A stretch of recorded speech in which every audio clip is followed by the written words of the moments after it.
Welcome to this explainer. If you've been following the NBA lately, you know the 2026 offseason has been an absolute whirlwind for the Los Angeles Lakers.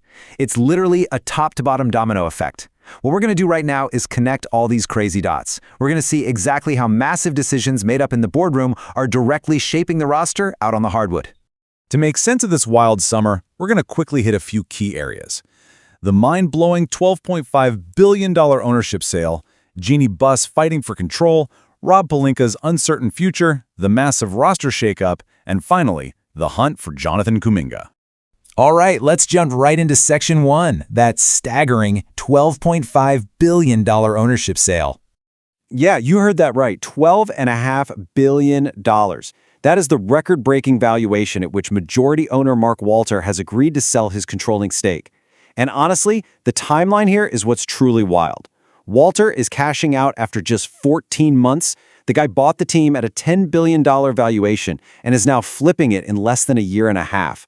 Talk about a quick return on investment, right? So this gives us a seismic shift in leadership. Out goes Mark Walter, and in comes a heavyweight ownership group led by Bob Iger, the legendary former Disney CEO, and Josh Kushner, founder of Thrive Capital. We're talking about injecting high-powered corporate titan energy right into the driver's seat of the NBA's most famous franchise. And whenever new bosses of this magnitude take over, the ripple effects happen fast. Which brings us to Section 2, Jeanie Buss fighting for control. So here's where the drama really heats up. The Buss family held a remaining 17.8% stake in the team, and they just voted to sell that slice to the new Iger and Kushner group so they could cash out. But Jeanie Buss was the only sibling who opposed this. Why? Well, NBA rules are super strict. You need at least a 15% ownership stake to remain the controlling team governor. If her family sells, her piece of the pie shrinks way below that line, and she instantly loses the governor's seat she's held since that 2020 championship run.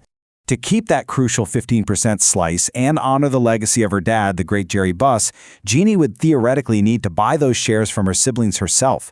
But remember that $12.5 billion valuation we just talked about? Yeah, 15% of that equals exactly $1.875 billion. That is a gargantuan financial hurdle for one person to clear out of pocket. So, what exactly is her next move? Well, it looks like legal action. Her attorney, Adam Streisand, is officially challenging the family stake sale. He's arguing that previous court orders and family trust rules basically require actions that keep Jeanie in power. It's a fascinating, high-stakes boardroom standoff. It clearly shows she is absolutely not walking away from her family's legacy without a serious fight. Moving on to Section 3, Rob Pelinka's uncertain future. Now, you might think GM Rob Pelinka and his front office are just excited about the new deep pockets. But Lakers insider Pete Zayas paints a much more precarious picture. He said, and I quote, "At Iger's age, I think he's going to want to hit the ground running. Pelinka's going to have to make himself one of Iger's people very quickly. History tells us that when Bob Iger takes over, he likes to clean house and make sweeping changes. So Pelinka is sitting on an incredibly hot seat right now to prove he's the guy to lead basketball operations." Long story short, Pelinka has to win, and he has to win now. It's already been 7 years since he orchestrated that Anthony Davis trade for a ring. And in NBA years, 7 years is practically a lifetime. To survive this corporate regime change, Pelinka knows the on-court product has to deliver immediately. He is betting his entire job security on this brand new core of Luka Dončić, Austin Reeves, and his newest pickup, Walker Kessler. And that leads us perfectly into Section 4, the roster shakeup and LeBron's exit. The end of an era is officially here, folks. After 8 incredible years in LA, LeBron James is gone, signing a 2-year deal with the Sixers. But it wasn't just LeBron packing his bags. We saw a massive exodus of rotation guys. DeAndre Ayton was traded, while Jackson Hayes, Rui Hachimura, and Marcus Smart all walked in free agency. Now, this wasn't some accident or bad luck. This was Pelinka deliberately clearing the deck to pull off a very specific cap space strategy. Let's look at how we meticulously restructured this payroll. Step 1, he ships starting center DeAndre Ayton to the Wizards for Jaden Hardy and a couple of second-rounders. Boom! Maximum cap room opened up. Step 2, he uses that space to snag Quentin Grimes for $60 million and Sandro Mamukelashvili for $52 million. Then, Step 3, after operating under the cap for those signings, the Lakers strategically go over the cap to lock down Austin Reeves on a monster 4-year, $18 million extension using his bird rights. Honestly, it's a textbook cap maneuver.